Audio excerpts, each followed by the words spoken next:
Welcome in to Check the Mic, Steve Palazzolo, Sam Monson. We have a special bonus show for you. Bonus show, because we're not going to 3 shows per week until right after the preseason action starts. So today, our friend Brandon Thorn, Trench Warfare, established the run. He's going to come in, talk a little offensive line, both team rankings and player rankings. Yeah, offensive line guru. Well, trench expert, really. Yeah. Defensive line as well. But yeah, who better to go to get some offensive line rankings than Brandon Thorn? The high combat positions in the trenches. That's where we are. So we're going to talk to Brandon right here as a special bonus show. And don't forget, we're going to continue our division previews over the next week and a half here on Check the Mic, all from our brand new Check the Mic studio. Encourage you to like and subscribe and do all the things. And we're just going to get to Brandon right now, and then it's going to end. The show's going to end right after that. Special bonus show talking offensive line with Brandon Thorn. All right, we're excited to be joined by Brandon Thorn, O-line expert, maybe a little defensive line as well. Tell everybody where they can find your stuff, and then we'll get into all the rankings. Yeah, so trenchwarfare.substack.com is where you could find my individual offensive line rankings. And then unit rankings is at establishtheRun.com. So offensive and defensive line are there. All right, let's start with the unit rankings and the best offensive lines in the NFL. Who do you have as the best? And maybe process-wise, what are you looking at and how are you going about ranking the best offensive lines in the NFL? Kind of the idea behind my rankings there, it's geared towards pass protection. So I would say it's weighted a little bit in that direction, just based on, because my primary duty there, you could say, is just predicting pressure or lack thereof to, that would impact quarterback play and things for fantasy. So that's kind of what I'm trying to do there. And then in terms of my process, I would say I look at the personnel first and just kind of try to isolate them as individuals in drop back pass situations, basically how they fare one-on-one, against pass rushers, various levels of pass rushers, and just try to distill that as best I can. And then I look at just, how they play together as a unit. Continuity kind of comes into that a little bit. Offensive line coaches, what they're asked to do within the scheme, what scheme they're running, how long they've been in it, if that accentuates what they do well or kind of puts them in bad spots. And then I also look at the track record of the player and the coaches and things like that. And I try to predominantly look at their prior year, so 2024, but I've been watching these guys most of their careers. So I kind of try to find an average of kind of where they are based on their age and things like that. Maybe, wear and tear on their bodies, whatnot. Yeah. And then I also look at the quarterback play as well, specifically with pass protection. I think that's always kind of a tricky thing to, try to, how much are you going to weigh the quarterback into it? Because I do want to isolate the offensive lines, but it's kind of difficult to isolate offensive line from quarterback. So there is some of that as well. Just looking at the quarterback's pocket presence and, their timing and, just how they handle the pocket. Do they make guys look better or worse? How do they deal with pressure? I think the pressure to sack ratio is, one of the numbers you can look at that kind of gives you a hint into that. But yeah, so I think all those things come into play and, do my best to come to an outcome that makes sense. That's something that we dealt with at PFF, obviously, for years. Like, you can isolate the play of the quarterback or the offensive lineman, but there's no way of stopping it from being influenced by it. Right. A guy who's pass protecting for a quarterback that holds the ball in age, you can judge him in his own merits, but it's a different ask for that quarterback versus, Tua, who's getting the ball out 2.3 seconds every single time. There's no way of avoiding that as an influencing factor. Yeah, that's a great point. I think the Dolphins are kind of in their own category because of Tua's, time to throw is so quick. It just makes a lot of their pass protection issues kind of a moot point almost, but I do still look at the offensive line's ability to pass protect one-on-one, and it still is drugged down quite a bit because, they are losing a lot of these reps, but it's inconsequential to the outcome of the play most times. But still, I do factor that in and look at it. So I'm not going to give them a huge bump because of Tua, but it is something that I'll put in the, kind of the explanation of why I arrived to where I did with them. Well, let's start with the unit rankings here. Who do you have as the best offensive line in the NFL heading into 2025?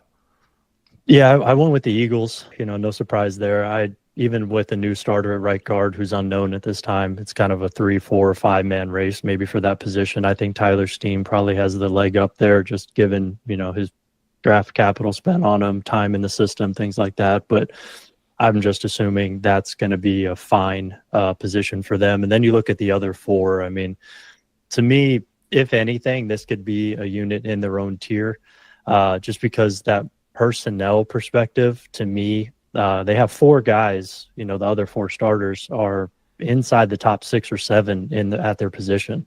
So I think all 4 of these guys are like some of the best guys in the league at their position. I don't think any offensive line in the league can match that. So I think their personnel is kind of head and shoulders above everybody else. Now, they are helped by the scheme, I think, quite a bit, just in terms of the run-pass ratio in of itself. I mean, they're running the ball more than anybody else, passing it less than anybody else. So, a little bit easier of a job than most other units. So I think that's important context. But you look at them when they do have to pass the ball and kind of, those obvious passing situations, and they have the best pass protecting offensive lineman in the league in Lane Johnson, a really good one in Mailata, Dickerson, Jurgens. So they're just, to me, easily the best offensive line still in the league, even with, the fact that we don't know who the right guard is going to be. I think Jeff Stoutland and company will be able to kind of figure that out. I'm going to jump around here for a minute just to get some Penei Sewell, Lane Johnson discussion. But I see you have the Lions at 6, and Frank Ragnow has retired. If Frank Ragnow was returning, are the Lions up in that tier with the Eagles, or would you still have them a step down? And then we can debate Penei and Lane. Yeah, I think they'd still be a step down just because the unknown at, I guess, one of the guard spots, assuming Glasgow would play right, which is where he's more comfortable. I think he recently came out and said, he played left last year to kind of, tip the cap to Zeitler, okay, I'll play left because I can, but he's clearly more comfortable at right. So then you're saying, okay, Christian Mahogany would probably be the left guard, or Tate Ratledge. I mean, I think you'd probably have still a really good starter there, or, relatively speaking, for a young guy. I'm personally high on both those guys, so I think it'll be fine. But I still would probably have them a step down, just because I think when you look across the board, the Eagles are just stronger, all around with having those 4. I think, Lane and Penei can't cancel each other out. Center, you'd give the leg up to the Detroit. I think left tackle and left guard both would go to Philly. And then right guard, and left guard with Detroit is kind of a wash. So I think if you look at it like that, the hierarchy of each one, Philly still has a nod. And then, the scheme and stuff like that, I think it would be very helpful continuity. And then Lions losing Penn Johnson, I think, will be a little bit of an adjustment. But even though they're retaining Hank Fraley, which I think is a big reason why I still am confident in that they're going to be a good line. So, yeah, a little bit of a step down, but still higher than they are, of course. You mentioned there that Lane Johnson and Penei Sewell would kind of cancel each other out just as top-tier, elite-level players at the right side. It's become kind of an argument, right, a debate about which guy is better. And it feels like some people believe that it's almost like an insult for it to even be a question. Like, Lane Johnson is so far out ahead of the rest of the pack at right tackle. He's the number 1 guy. He's elite. And Penei Sewell's good, but he's not in the same category. Meanwhile, there's almost a sort of public perception that Penei Sewell's like the next young, great offensive lineman, and he may be the best offensive lineman in the NFL. Where are you on those two? Where is that competition? Yeah, I mean, I think the best way to stack them right now, like for 2025, I'm taking Lane Johnson 10 times out of 10. But if you're saying for the next 3 years, you're taking Penei, and that's because, he's obviously 10 years younger or whatever. I mean, Penei is, his run blocking is as good as it gets. It's, top level. And Lane Johnson's pass protection is top level, as good as it gets. I think pass protection is harder to find. So therefore, I think he's just more valuable than Penei Sewell right now for 2025. And then you look at the inverse. Okay, so Lane Johnson's run blocking, Penei's pass blocking. I think Lane Johnson's run blocking is better than Penei's pass blocking, personally. I think Lane Johnson's a very good, if not, I wouldn't say he's as good as Penei just because he doesn't bring sort of that power element to his game, but he could pull and lead and, track down guys at the second level, third level, all that stuff. Even if he's not asked to do it a lot, he can certainly do it. And he's excellent in the zone run game and even gap too. I mean, what him and Becton did last year on those frontside deuce blocks, just blowing guys off the ball. So he could do that. But then also just handle, all the frontside, backside zone stuff, cutoffs and reaches and all that at a very, very high level. I mean, he could kind of do it all there. So I just think he's a better all-around player. He's better at the more valuable part in pass protection.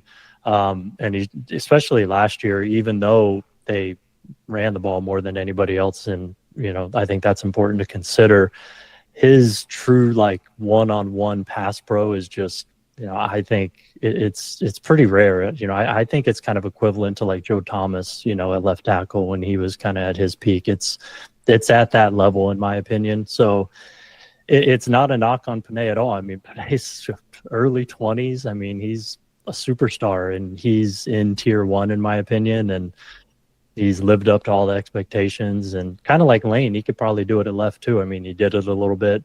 They're unique players at that position. So, definitely no knock on Penei. I just think Lane is a little bit more special and a little bit more polished right now. And, he's 10 plus years more into his career. So makes sense.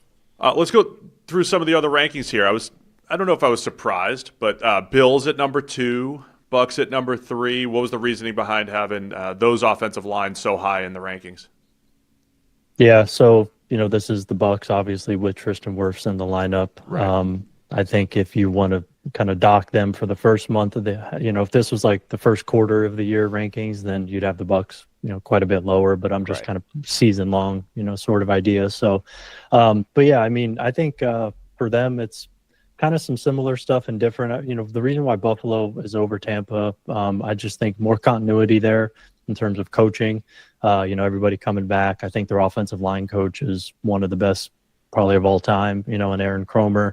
Been doing it 20 plus years, proven track record of getting the best out of his guys. And he's done that since he arrived there in 22. They've just been on a continual ascent since he's been there. And now all 5, started returning again. I think they're deep as well.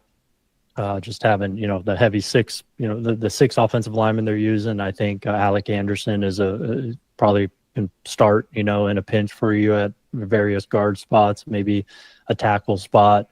I also kind of like some of their other depth players as well. So, I mean, I think one of the best tackle duos in the NFL. This is probably a top 5 tackle duo in the league, in my opinion. I think the inside they're all solid across the board, if not better. I think Osiris Torrance is definitely trending up and could be, a good to very good player this year. But yeah, it's just they're put in continual positions to maximize what they do well.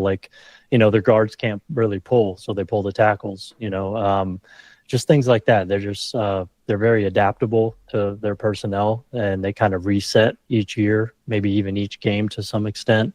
They can make, similar things look different and just put the defense in a bind. And then you have Josh Allen on top of it all. It's just, there's just so much there for them to just look really good again. I think this is, I've said it before, I think probably the best offensive line Josh Allen's going to ever play behind, at least so far. So, yeah, I just I see a lot there to like. It's really tough for me to poke holes in that offensive line. And then Tampa, kind of a similar idea. I just think Buffalo probably has maybe a little bit better personnel, but at the same time, Tampa's very young on the offensive line. I still think these guys can reach other levels, specifically on that right side, Cody Mauch and Luke Gadecki. I think both those guys are really promising and trending upwards. And, of course, Wirfs, arguably the best tackle in the league on the left side. I mean, I think Barton, I'm very high on Barton. I thought he got better last year as a rookie, playing center for the first time in years since his freshman year at Duke. And, some things didn't look great early on, but just the physical traits there and his ability to just impose his will on guys is pretty special for a center. You don't see that a whole lot. So, again, I know they're changing offensive coordinators there, but I just have a lot of reason for optimism there, personnel-wise, the continuity, so I would imagine that they're going to be, one of the top units as well. So that was kind of my, overview on those guys. both of the right tackles are really interesting to me for both of those teams, Bills and Bucs. Spencer Brown for the Bills, I think, really developed over the last couple of years. Kind of your big strong what you would think a developmental tackle looks like, and then coming good as he gets more experience. And then Gadecki as a right tackle with short arms, with Will Campbell-size arms, and still having success. I was trying to tell Patriots fans or people during draft time, go watch him play, because I was so impressed. I'm still so impressed with just how he handles length as a rusher, just how he just holds up in pass protection, despite having all the stuff that people criticized Will Campbell for in the draft. Thoughts on Brown and then Gadecki and just how they've handled their development to get to the point where they are?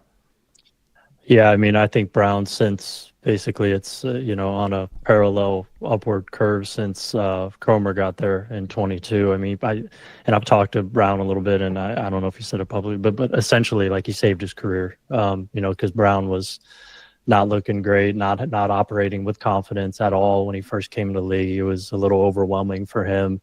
Cromer basically reset him from the ground up, just totally rejuvenated him and equipped him with all these different tools and confidence. And that's kind of the beauty of having an elite offensive line coach. You have a guy as talented as Spencer Brown, who's, the most athletic tackle of all time, according to RAS and all that type of stuff. And he's just a freak. But his first year and a half or so in the NFL, I mean, he couldn't really block people that well in pass protection, especially when he was isolated one-on-one. He didn't really have a lot of confidence, and it's understandable. He's coming from Northern Iowa, so it took time. But as soon as Cromer got there, things changed. And now, I mean, based on last year, I just think he's a unique player. I thought about putting him in tier 1, honestly, but I just think I want to see it another year. He came into the NFL a little older, so that's one of those things where he's playing his best ball now, but I think he's 27 or whatever he is. So that's kind of, or 28 is his week 1 age. So that's a little unusual. He's a little bit older. So that may be kind of something that you can ding him with, just, how much runway is there. But he's playing his best football. He could do unique things on the field, the way he moves, specifically in pass protection. One of the things that I don't know that I've really seen at that level before is Allen's propensity to roll right, which makes sense as a right-handed quarterback. Brown has an uncanny sort of feel to bail with him and sort of lead around the edge like it's a run play, but still not cross the line of scrimmage and, kind of stay over there as his personal protector to buy Allen time when he's on that right hash and, kind of in between there and the sideline.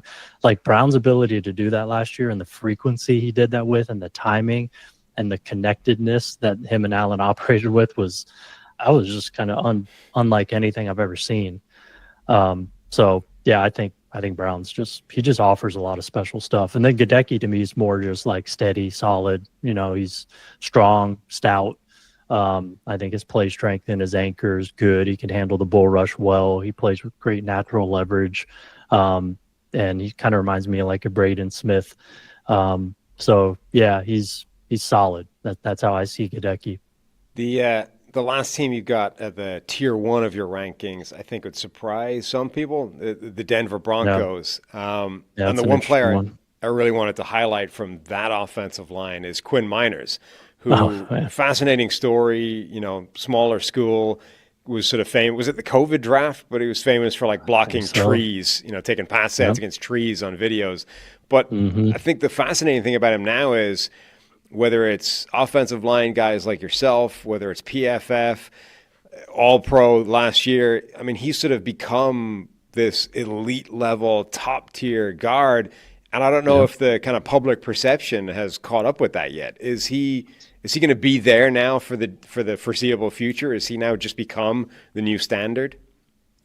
I think so. Yeah. I mean, I did my right guard rankings. I put him number 1 overall. Now that Zach Martin's not playing anymore, there's an opening, and I think it's kind of up for grabs between him and a few guys. But I'm just based on Miners, everything about him, his last 2 years of tape, the way that's trended, and then just the physical traits, his ability in the run game is just really special. I think in a lot of ways. And his pass protection last year, along with Trey Smith, they both got, I think, better in terms of their technique, but especially Miners. But Denver's an interesting one that, they could very easily be at the top of the next tier, if you want, because they're so much helped last year, especially by scheme. I think maybe as much, if not more, than most of these units. I say that, when you watch them, they're not asked to really pass protect very often in a traditional sense. Denver does a great job of moving the pocket on sprint outs. Their screen game is really good. Play action or RPOs. Very rarely are the tackles having to take like pass sets and pass protect people. There's some sort of help. There's some sort of misdirection. Pockets moving, long point is moving, all this sort of stuff. Bo Nix is getting rid of the ball quickly when he does have to, drop back. So they're operating in a very friendly system, which is that's phenomenal for an offensive line. Credit to the coaching staff there. I also think Zach Strief has done a really nice job with the tackles in particular as the offensive line coach. But yeah, I think that's probably the best guard duo in the NFL if I had to pick, Quinn Miners and Ben Powers. So that's kind of the strength of their unit. And I think at center, Luke Wattenberg is fine. He's solid. So yeah, pretty well-rounded unit. I think the tackles, if they're putting too many bad situations, obvious pass situations, and maybe a less refined, a less polished pass protection plan, maybe a less experienced coaching staff, they'd get into more trouble than they did last year. But with everybody returning and all that same infrastructure in place, I would expect the offensive line to again, give up relatively minimal pressure and be put in a lot of good positions. And, with pretty good personnel, I think that they're probably deserving of that. One of the things I always wonder in offensive line rankings is how much one or two players can affect things. So your number 5 team is the Minnesota Vikings. They overhauled their trio on the interior. You could see that weakness last year, especially in pass protection. Vikings at 5, and where do you think, or how did Ryan Kelly, Will Fries, and then rookie Donovan Jackson affect the rankings? Like, where did you have the Vikings at the end of last year versus this number 5 ranking heading into this season? Yeah, the end of last year was really low just because obviously the interior was not good at all and Darisaw was hurt. So, they were just weakened there by injury and personnel. And yeah, that Rams game of the playoffs was brutal. And I think that was the catalyst for what they did this offseason. I think Kevin O'Connell said as much basically in the post-game press conference. So yeah, I mean, the fact that they overhauled the interior and with the guys that they overhauled it with, I'm, very high on what they did there. I think it's going to be a lot more firm, if nothing else, in the pocket. Guys just need to play together, a little bit. But it's kind of cool that they have that little built-in continuity there with Kelly and Fries, which, I think could probably help a little bit. And then, of course, having a veteran center with a young quarterback is always a nice thing, I think, especially a good veteran center like Ryan Kelly. Just one rookie in there who I think, if nothing else, I mean, Donovan Jackson was stout and strong at the point of attack, in his anchor, dealing with power, things like that. So they're going to be much more firm up the middle of the pocket. I think that's going to happen. And then I would put their tackle duo in the top 5 as well, league-wide. So, yeah, I mean, the only reason they're not higher is just because I'd like to see how they play together, over the first few weeks of the season. But another very offensive line-friendly scheme. I think Kevin O'Connell does a great job with all the different play action variations that he has and just how much he helps the offensive line in pass protection is great. And then you have the personnel to hold up, and kind of in a vacuum as well. So, yeah, I mean, I think 5, is fair. It's definitely, this is probably the best offensive line on paper and all the infrastructure going in for the Vikings that I can remember. And I mean, in the 8, 9, 10 years or so that I've been doing this. So just on the Vikings there before we jump to another team, how important is the continuity of the starting offensive line and just having the same 5 guys for a period of time?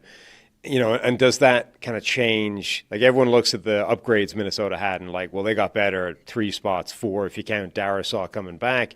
It's gonna be way better. But how much should you going to temper that expectations with, it's going to take some time to gel. And in particular, at the moment in the NFL, the way defenses are fighting back with all the simulated pressure, disguised looks, and it's never been more important for offensive linemen to be in sync and know how to pass off stunts and, be on the same page in terms of where to slide to, et cetera. Yeah, I think that's definitely a factor. I mean, how much is always dependent on the specific unit and players and whatnot. But I mean, it's definitely a factor just because I feel like, when you break the huddle, you get to the line, and the time from that to get to the line to snapping the ball, the quicker that you can communicate, especially non-verbally, when you get to that level, which is advanced. But when you could communicate efficiently and effectively in that short window of time, the better you could do that.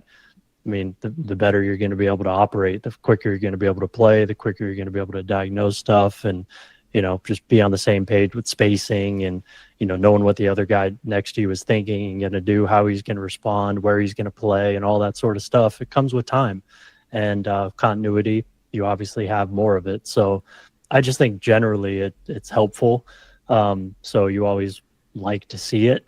But, of course, guys have to be good football players as well. And, all that type of stuff you factor in as well. But it's a factor. It's helpful. So, yeah, that's kind of the reason, one of the main reasons why.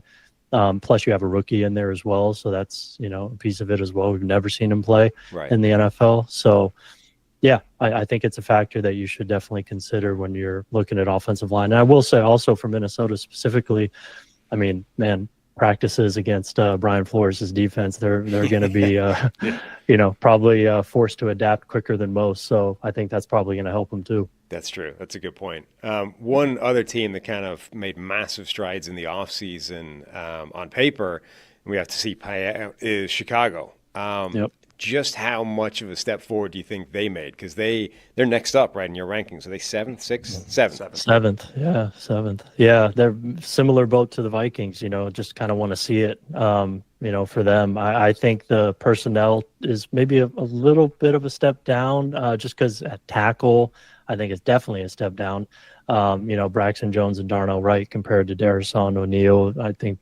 Minnesota has them at both those spots, but or maybe we'll see the rookie left tackle Ozzie Trapillo play left. Either one, I think it's probably going to be below average, functional level play or so. So either or. But a big part of Chicago's rise to me, aside from overhauling the interior with I think at least two good or very good.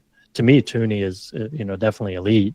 And then Dahlman is, good, very good. Jonah Jackson just has to stay healthy.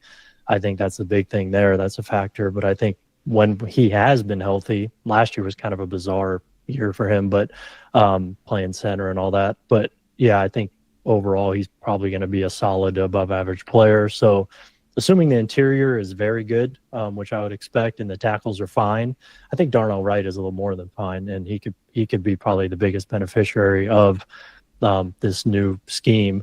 And that's the big part of it is the scheme. Ben Johnson, just you look at what he's done in Detroit in the last few years, when you watch their offenses on film, just the diversity of the run game, the diversity of the pass protection plans that they have, all the different play action looks that they have, the ways that they build in help and scheme in help, whether it's RPO or play action or, the trick plays or all the motions. And it's just a great scheme for offensive line to play in. So that's a huge factor for me in giving them this dramatic bump from last year in addition to the personnel. So yeah, I'm pretty hopeful that they're going to be a good line right away, or at least pretty early on. I want to circle back to some of the other intriguing teams that are close to the top, but for now, let's get negative. Go to the bottom, the worst teams. When I've done offensive line rankings in the past, there's years where I struggle to put a team at 32, and there's other teams where it's clear as day. How'd you feel sorting out these bottom few, and then we'll start with number 32. The Houston Texans, but how close is it between these last few teams here? I think it's very close. This was difficult for me to pick, to be honest, because I could kind of build cases for each of these teams climbing out of these bottom tiers, depending on how things go. And like with Houston, I mean, I'm expecting it to be more buttoned up from a like mental processing, perspective and not allowing as many free runners as they did last year. Because that to me was just awful bizarre. Last year. It was bad. It was a collective failure, just I think, and then on top of that, CJ Stroud built up these bad habits as well, holding on to the ball too long. So when he did get decent protection, guy got beat late in the down and he would get pressured or sacked and it would be on him. And it was just like all this bad stuff was happening. So I would expect it, firing the staff like they did on the offensive side, like to be better than that. So that's the case. That's how you start the case for this being better. But I just look at the personnel and it's very underwhelming in my opinion. Even though it's kind of wide open right now. They have like 8-9 guys or so competing for these 5 spots. So we don't really know. But it's just a lot of uncertainty here personnel wise. And I'm not very optimistic on any of the options, especially because none of these guys have played together necessarily very often. Some of them have here and there, but it's just a lot of moving pieces and uncertainty. So yeah, maybe at week, 12 or something, if both the young tackles hit, and Ariante Ursary and Blake Fisher are playing decent football, then, they could be like the foundational pieces, that, are moving forward. But that's best case. It's just right now it's just dicey personnel wise. But yeah, I think scheme wise it'll be better. What do you make of their decision to basically take the worst offensive line in the NFL and then trade away the best player from it? It doesn't seem intuitive. Yeah, I mean him. Trading Tunsil and then cutting Shaq Mason, who, 2023 was much better, but still I thought he was pretty decent last year. I mean it's an interesting approach. I think some of it was financial, some of it was maybe some rumblings about maybe those guys not, acting like team captains, so to speak. I've heard that kind of rumor out there. Just all that sort of stuff. It's hard to, know what to make of that. But I think they just wanted to reset kind of the vibes, the culture of the room. So reset that perspective, and then also with the coaching. Resetting at this point in the team build, not very comforting, with the, Stroud going into year 3 on the rookie deal. It's not ideal. But maybe they feel like they just kind of had to do it. And, the way that they went about doing it, it's just, Cam Robinson and Trent Brown are the veteran tackles. And then if they don't work out, or one of the two, you have the 2 young guys, Blake Fisher, Ariante Ursary. So you got 4 guys to solve 2 problems. I mean, I get it, but pass protection specifically, I'm just worried about that. So hopefully the scheme will really carry a lot of weight, but it's just hard to, buy into that because I think their offensive coordinator is first year ever calling plays. So, I mean, it's just a lot of uncertainty there, but, they have 8-9 guys to throw at the problem if it doesn't go well, early on. So we'll see, like mid-season, how it's looking. A lot of times the worst offensive line is a line from a team that's expected to be bad or doesn't have a great quarterback. But we're looking at CJ Stroud's offensive line at number 32, the Jags and Trevor Lawrence at number 31, and the Bengals and Joe Burrow at number 30, right? So some big-name quarterbacks with some low-ranked offensive lines. What are your thoughts on the Jags and what they're bringing back in year 1 under Liam Cohen? So the similar sort of thing where the scheme can elevate this unit, but we've seen it with Liam Cohen. So I'm a little bit more hopeful that he's going to be able to make things, look decent here, just in terms of not asking a lot from the offensive line and just making them a part of the machine as opposed to anything that they're going to rely on. You want to minimize those. And I was just listening to a podcast today of Robert Mays, his newest podcast on the Athletic Football Show. He was talking about, what makes offenses, what makes the best offenses. And I think the first point was asking the least of your offensive line and pass protection. Like, how can you do that in creative ways, essentially? And I think the better you could do that, that's kind of what we've been talking about already. But so I think Liam Cohen, if he could do that here, then you could probably work with this.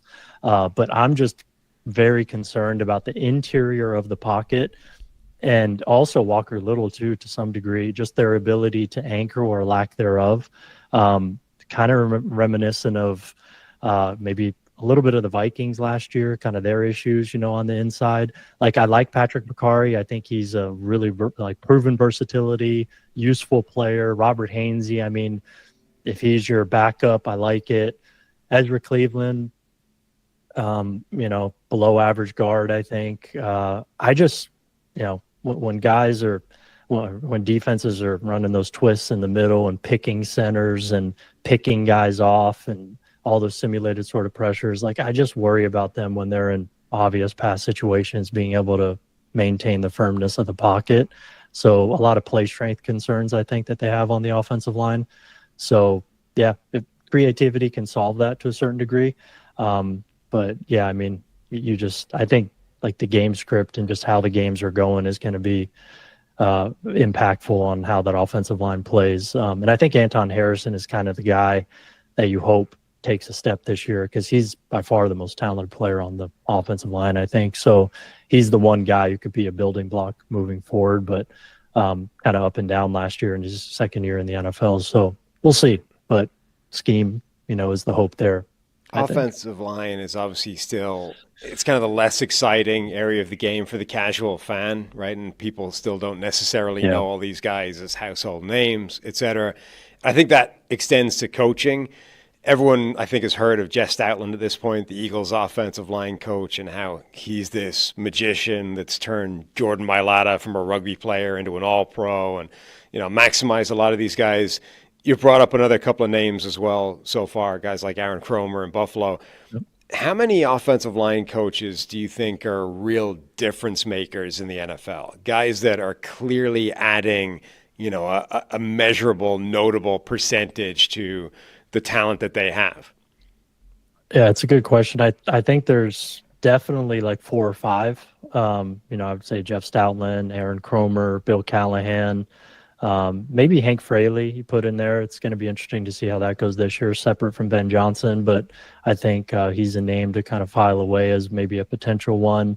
All-time great nickname as a player. What was it? Jiggle. Okay. Yeah, just the quintessential offensive lineman there.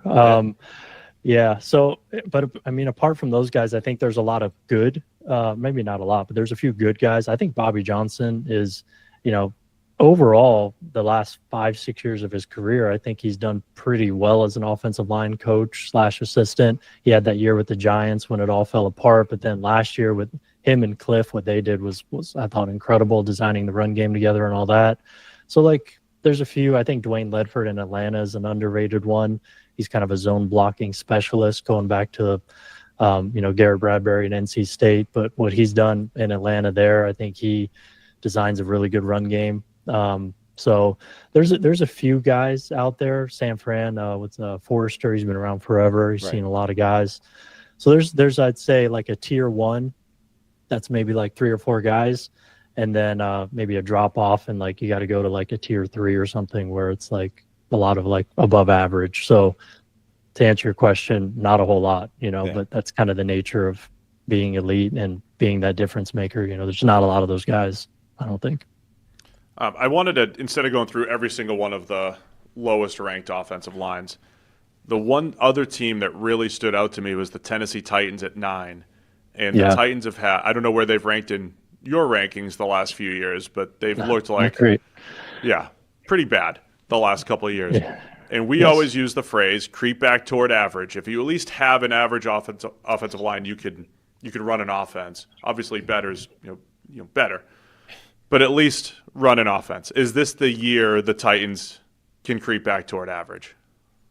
Yeah, so they kick off the 3rd tier, which is like the solid average tier for me, but they're at the top of it. So I see them as kind of a fringe, very good or good unit. And the only reason they're not higher is just, some changes up front that I just want to see. But I think there's a lot more reasons for optimism here than pessimism. I mean, you start with Bill Callahan, year 2, just implementing his system, which is pretty intricate and detail oriented. Like, he's, from what I've heard and seen some of his coaching stuff, it's he gets deep into the details, precise footwork. I mean, within inches, and like it usually takes time to like master what Bill Callahan is teaching. So I think the further you get into his tenure in places, typically the better it's going to get. So I think we kind of saw that with Skoronski even last year. I think he turned a corner last year, especially that Detroit game on his matchup against Lee McNeil and Levi Onwuzurike. I thought that was the best I've ever seen him play. And then I thought the rest of the season he was pretty good. So I think he's trending up. But, what they did signing Dan Moore in the offseason, I think improved two positions. Left tackle, I think, will be steady. And we could talk about Dan Moore if you want. I think that's a really interesting player to discuss. And then, what that does, though, it kicks J.C. Latham over to his natural home at right tackle where he started every game that he played in college. So I think Latham could be at least where he was last year by the end at left tackle, which was okay. I'm assuming that's his floor, and I'm pretty hopeful that he can get above that. Signing Kevin Zeitler to kind of solidify the line with Cushenberry coming back. That's kind of a wild card as well because he tore his Achilles, and we don't know if he's going to be back week 1. But assuming he'll be back shortly into the season, I think that 5, there's real no glaring weakness in my opinion. And then with Bill Callahan, and then also Cam Ward, I would expect him to be better than Will Levis in the pocket. I mean, that's not saying a whole lot, but Will Levis was kind of like the Sam Howell, like that level of like just holding on to the ball too long, erratic in the pocket, just making the offensive line look worse than they actually are, even though the offensive line was not good. It was kind of a collective, failure there in a lot of ways. But I'm expecting Cam Ward to at least be a little bit better than that, if not maybe a lot better. So that's going to make the offensive line look better as well. So quarterback, scheme, coaching, and then personnel, I mean, kind of the trifecta there. They kind of check all the boxes. And, yeah, so that's why they're at the top of the solid tier for me. Yeah, what do you make of Dan Moore at left tackle? Because he, like the offseason, because of the contract he got, he almost became a sort of, well, look, Dan Moore Jr. is getting that kind of money. And then unusually, even Steelers fans, the team that he came from, I don't think had a particularly high opinion of him. But I think a large part of that is spent or came from just getting wrecked by every time he played Myles Garrett. What do you think of his overall level and how much of it is sort of based off what he can be in a new offense with Bill Callahan as his offensive line coach? In a new division away from Myles Garrett. Yes. And Trey Hendrickson. Yeah, I mean, I think that's a big part of his kind of perception and getting skewed because he faced 2 of the 5 or 6 best pass rushers in the NFL 4 times a year. So, I mean, it is what it is. You don't want to kind of give him an excuse for that, but it's important context to consider. So I think that's part of why he got negatively viewed a little bit too harshly. To me, he's, a serviceable, functional left tackle who could kind of do everything well enough. I think durability and age is a big part of this as well. He just doesn't miss games 4 years into his career. He's relatively young. By all accounts, he's just like a good guy to have in the offensive line room. And if you just have those 3 things at left tackle and you hit the open market, you're going to get paid. And then, I mean, and then on top of that, he's, like I said, just fairly well-rounded enough. He can kind of do anything you want at a decent level. So, going to a place like Tennessee with Bill Callahan, like you said, out of that division, it's a very different looking division, pass rusher wise, that's for sure.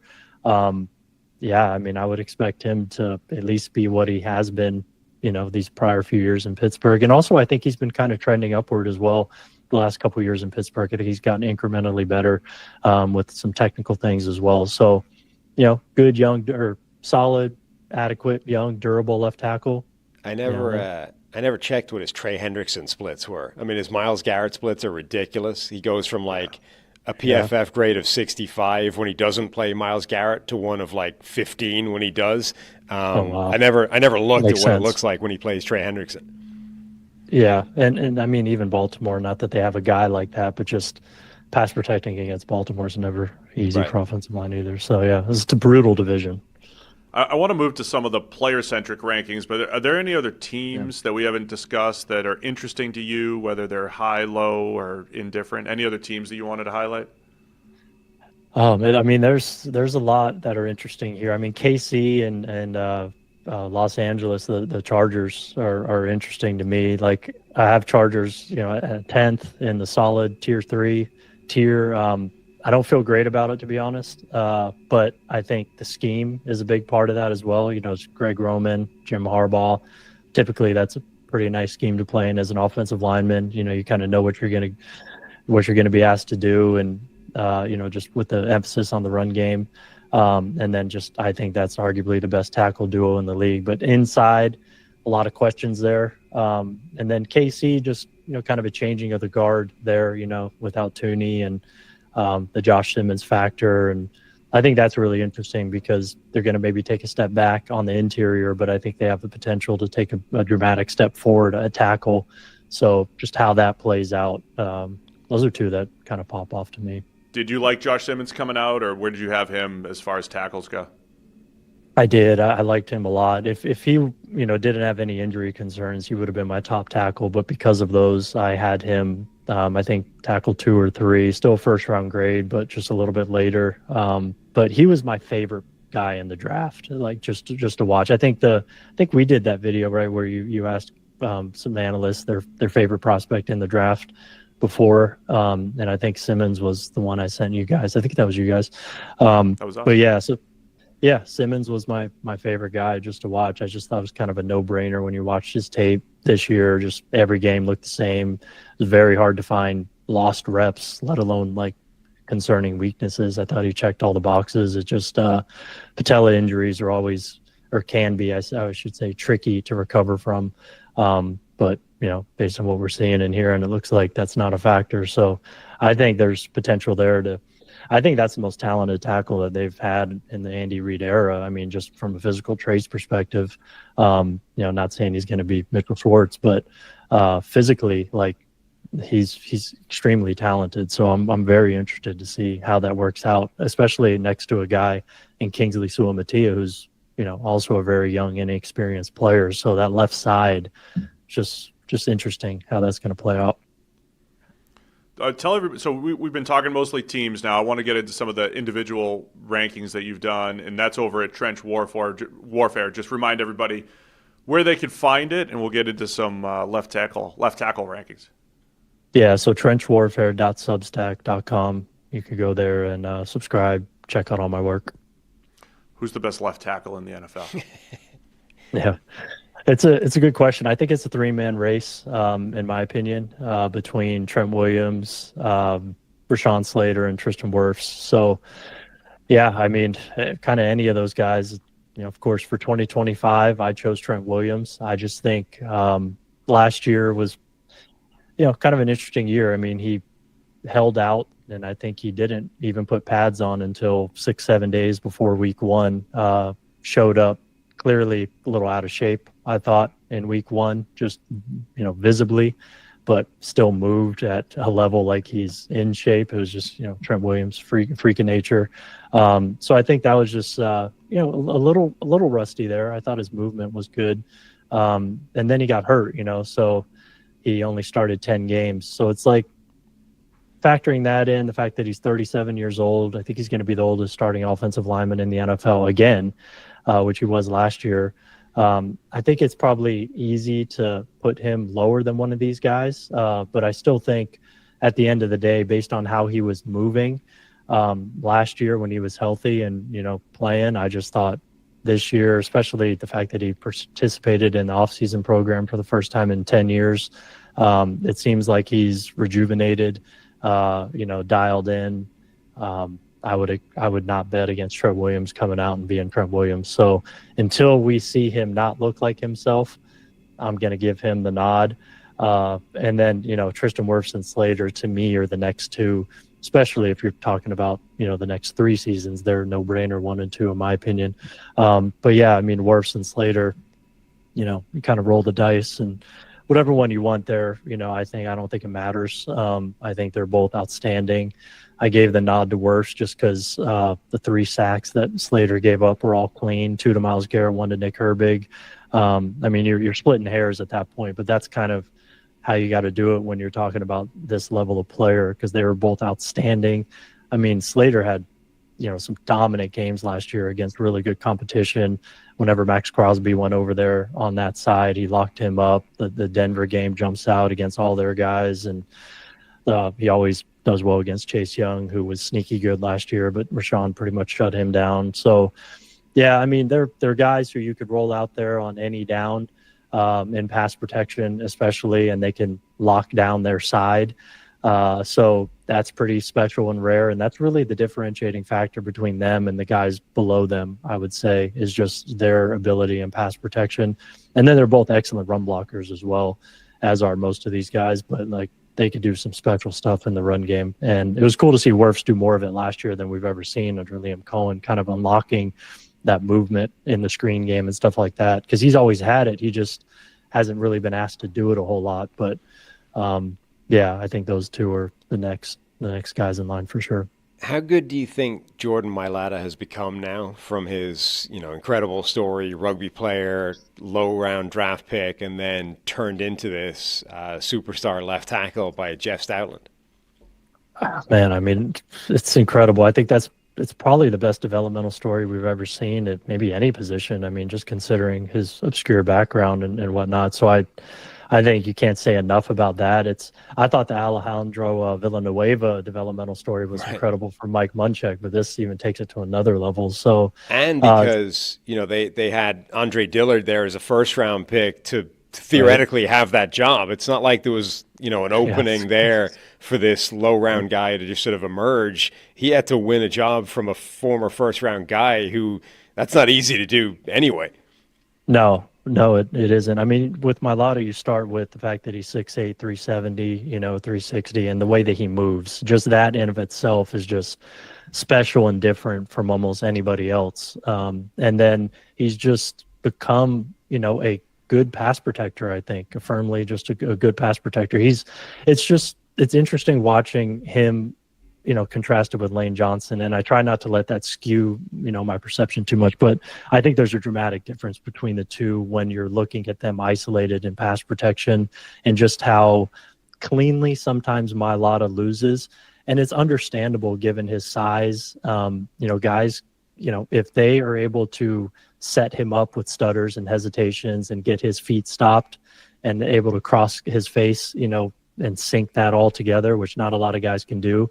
But those sort of loose, fluid guys who know how to set up moves, I feel like they can get Mailata quite a bit more than Lane Johnson, because Lane Johnson's recovery skills are just otherworldly good. And even when he does lose, quote unquote, that's really never clean. I mean, I don't know if I've seen Lane Johnson lose clean. I can't even remember the last time he's lost clean, honestly. I mean, his losses are like these die slow, gradual losses, whereas Mailata still will just get beat clean. Now, it's not a lot. I mean, he's still, to me, one of 6 best tackles in the league at left. So, but the thing with him is it's the run blocking and what he can do and just caving in defenses, blotting guys out at the second level and just creating lanes.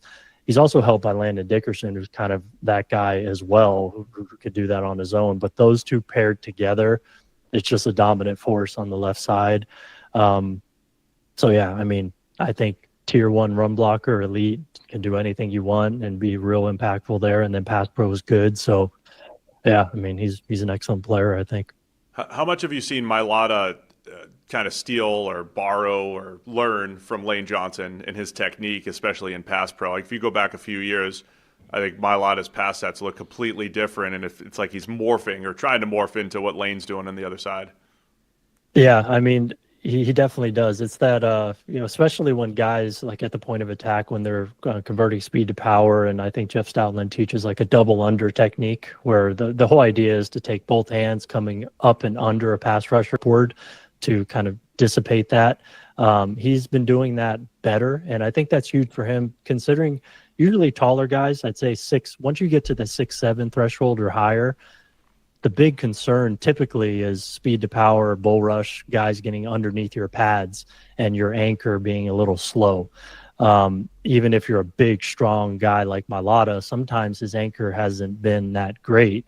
And I think it's just a leverage thing. It's not like he's not strong enough. So I think that's always something that's going to be working against him. I don't know that we've ever seen a 6'8" plus guy anchor at an elite level. It just doesn't really happen very often. Usually it's pretty good.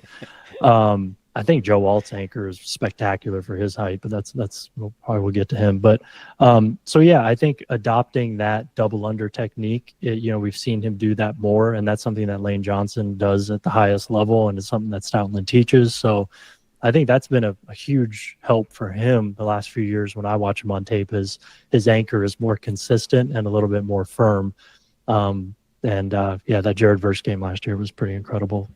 In that regard, him against Verse, you saw some of that in that game, both good and bad. But yeah, so that's what I would say. Who are some of the most underrated offensive linemen in the NFL now, from your kind of looking at it versus what the regular perception is?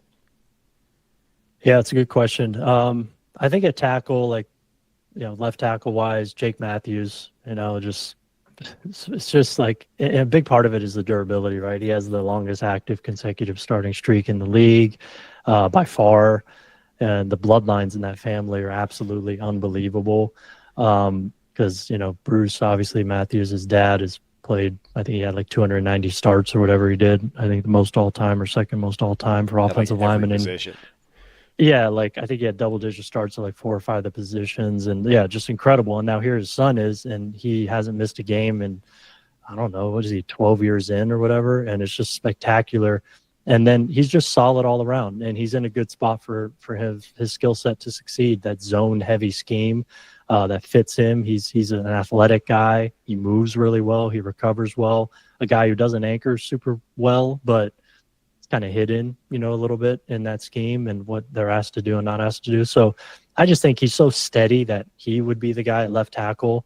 There's some younger guys that I think are ascending in that position, Paris Johnson Jr., I think, is ascending. I think Bernard Raymond is pretty underrated. Bernard Raymond is very similar to Jake Matthews, in my opinion. Those are a couple guys. At guard, I would say, I don't know if he's underrated to you guys, but I don't know if people realized quite how good Sam Cosmi was last year. That was the guy I was most late on, I would say, in my rankings from 2024 to 2025. The one guy I wish I could take back because I didn't have him ranked. He was an honorable mention guy to me. I thought 2023 we saw okay, he's going to be a good player, but I wasn't expecting him to go to where he did last year that quick. So hopefully he gets back quickly from that torn ACL. But Cosmi is one who I think is, he has a chance to be one of the best 2 or 3, 4 best right guards in the league this year when he's healthy, and I thought he kind of was last year. A young guy there, Dominic Pooney, I thought showed a lot last year as a rookie. And maybe center. I think center after left tackle is the next deepest position in the NFL on the offensive line. I just think there's a ton of good players or better here. So, man, there's a lot of guys you could pick for underrated here. Drew Dahlman, Tyler Biadasz, Aaron Brewer. There's a lot of cool storylines there, and I think at center, maybe the least sexy position, but center is probably my favorite position, to be honest. No, a good reach block from a center. There's nothing better. Nothing better than that. That's my biggest blind spot in draft scouting, by the way. If a guy has a great reach, I'm like, all right, you're Garrett Bradbury. You're going to the Hall of Fame. Watching him at NC State. So I've called Jake Matthews the most consistent player in the NFL. So I think we're on the same page there. Him and DeForest Buckner, model of consistency. Oh, man, that's a good pull. Yeah. Right. I was trying to I want to find the guy that's most consistent, 8-year run, 6-year run at every position. Those two guys just stand out. That's a great one. Right tackles, Lane Johnson, Penei Sewell at the top. Who else do you have at the top of your right tackle rankings? Yeah, I think Spencer Brown and Joe Alt are the next guys. I just think that, prototypical guys in terms of how they look, how they move, how they play. Alt is just a technician. He was the most technically sound guy that I ever watched in college over the last 5 drafts at least. Just spectacular with his leverage and just all the nerdy stuff with offensive line play that I love with technique. He just was machine-like in a way that I haven't seen. And then he's 6'9" and big, and he can anchor exceptionally well for his size, and just he's a special player. And I thought last year, playing a new position, with that as part of the factor as well. Like, he did really well, and I mean, I think there's a chance Alt is the best right tackle in the league in 3 years. I don't think that's crazy to say, even over Penei Sewell because of the pass pro. But we'll see with Penei there. And then Spencer Brown is kind of similar to Alt, but it's just he's much later in his career in terms of age. He's 6 years older. But another guy who kind of checks all the boxes and can kind of do everything and offers unique aspects of what he brings. So that 4 is pretty firm to me. And then there's kind of a drop to another tier of guys who are good players, like Brian O'Neill, Zach Tom. And I put Taylor Moton in that tier because when I went back and watched his tape again last year, man, I thought Taylor Moton, that was the best year I've seen him play. I think Carolina, I will say, did a really nice job of scheming in help to the tackles, whenever they were asked to, drop back and pass. So that's a caveat. But at the same time, when he was isolated, I thought his pass pro was very good. He's always been a good run blocker. So I thought Moton deserved to be in there as kind of a little bit of an older player. But, I think O'Neill and Tom would be the next 2. So those 6 or so is kind of firm for me as like the 6 guys at right tackle. And then also big picture, I just don't think right tackle has as much talent as left tackle. So it's interesting to separate the 2 and then stack it. So I think that's kind of an interesting layer as well. I want to finish on going to the defensive line for a second. You kind of do your own charting and is it high quality sacks the way you term them? And pressures. Yeah. Where you effectively one-on-one wins essentially. Right, where you do a similar exercise that PFF does in terms of differentiating how dominant a specific pressure or sack was. And I think it's just another data point that's highlighted that Myles Garrett is head and shoulders better than anybody else you're going to find as an edge rusher. Is that 100%. A fair representation of what your data has shown? Oh, yeah. 100%. Yeah. I mean, the sack rate data has been around since 2020, and then the pressure rate I've done for 3 years. And it doesn't matter what you look at. I mean, Myles Garrett is just in his own sort of area. So, Myles Garrett to me is hands down. He has been the best pass rusher for at least 3 or 4 years, in my opinion. So, it's just he's different. At 275 pounds, bending like Von Miller, prime Von Miller, and then he has as much power as anybody in the league. Like that, you just don't see that. It's just he's kind of a unicorn, I think. But then you have some edge rushers very deep. Defensive line is very deep. So there's a lot of really, really good players. But I think Myles is just a little bit different. Love it, man. Appreciate all the time, Brandon. Always just love talking trenches and everything with you. Again, remind everybody where they could find all your work. Yeah, so trenchwarfare.substack.com. Love it if you would check that out and consider subscribing to my work there. Establish the Run, that's another subscription-based site, but I do a weekly mismatch article for them throughout the year where I try to identify the top mismatches in the league from an offensive line, defensive line perspective. And then, follow me on Twitter at Brandon Thorn NFL. Awesome. Well, thanks again, Brandon. We'll do it again sometime. Appreciate it, man. Thank you, sir.